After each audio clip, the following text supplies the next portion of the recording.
Hola a todos, bienvenido a mi canal.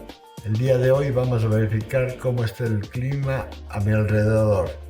Por lo tanto, procedemos a subir el dron y le vamos a llevar hacia el norte de la ciudad de Cuenca para ver si está lloviendo o no está lloviendo.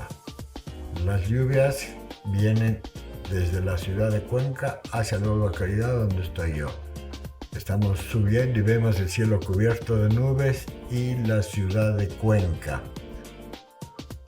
Como pueden apreciar, está lloviendo en toda la ciudad, pero tenemos que revisar bien si la lluvia se aproxima a nosotros para continuar con nuestro vuelo o retornar el dron al aterrizaje.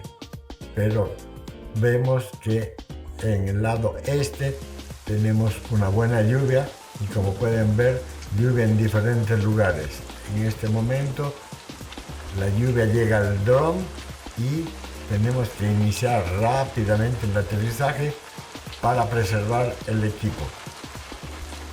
El aterrizaje es rápido, pero la lluvia está llegando bien puntualmente. Procedemos a aterrizar el dron. Ven en la pantalla la lluvia.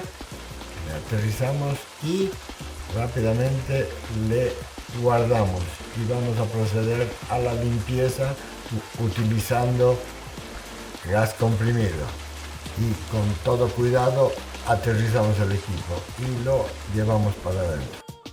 Les esperamos próximamente. Saludos. No te olvides de dejar tu comentario.